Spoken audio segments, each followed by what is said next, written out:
ما فيش حد فينا ما عملش ذنوب، بل ما فيش حد فينا ذات نفسه يظن أنه في يوم هيكون معصوم.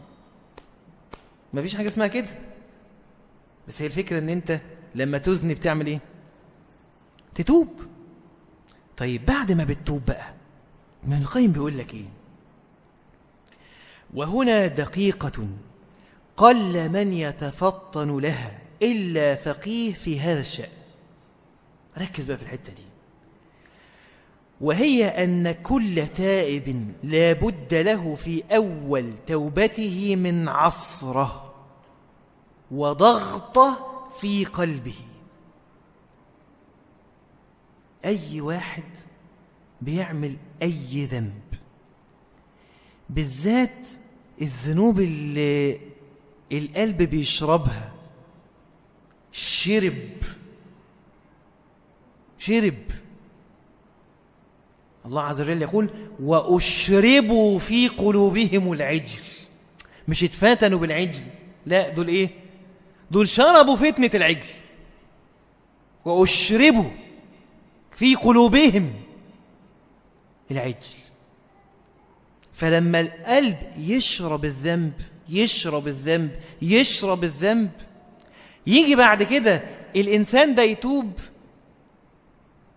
مش بيحس بألم ضغط، ده بيشعر بعصر، كأن قلبه بيعتصر كده، بيتفرم. ليه؟ لأن هو الذي تركه،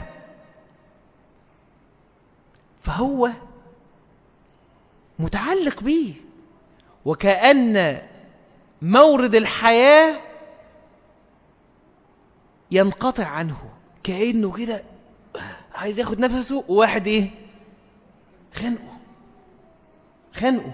حتى لو كان وهو بيسيب الذنب ده كان بيقول ايه؟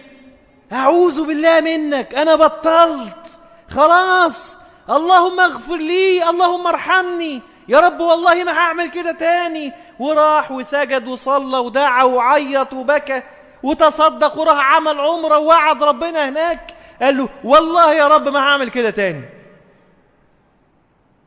ويرجع يفتكر الذنب فيشعر أنه قد افتقد شيئا ذا قيمة، يشعر بعصرة، زي شاب كده بيحب فتاة وبعد كده قرر يتوب، خلاص مش هينفع، أنا هوقف هذه العلاقة المحرمة، وقف كل حاجة، وبعد كده قعد وقلبه إيه؟ بيعتصر زي واحد ترك مال محرم، وبعد ما ترك وقاعد كده بيعتصر، تعبان مضغوط. يقول وهي أن كل تائب لا بد له في أول توبته من عصرة وضغطه في قلبه، يشعر بعصر وضغط، ألم، من هم أو غم أو ضيق أو حزن. هم وغم وضيق وحزن وألم، لدرجة إن ساعات يبقى الواحد عايز يخش ينام ومش عايز يتحرك من مكانه، بالرغم إنه هو عامل حاجة إيه؟ حلوة وترضي ربنا، إنما قلبه مش مستحمل، بيتقطع، نفسه يرجع تاني، نفسه يرجع تاني. هي لبست الحجاب ولبست نقاب ومشيت في طاعة الله عز وجل، بس عمالة تقول ايه؟ انا بفكر اقلعه. هو بقاله ملتزم بقاله فترة، وبعدين جات له العصر. اصل العصر دي ما تجيش في اول التوبة، تمام؟ مش في اولها على طول، ممكن تتأخر شويتين 3 كمان، وممكن تيجي بدري على حسب، بس اول ما تيجي هم وغم وضيق وحزن. يقول ولو لم يكن إلا تألم بفراق محبوبه، يعني لو لم يكن الألم إلا بس بفراق المحبوب،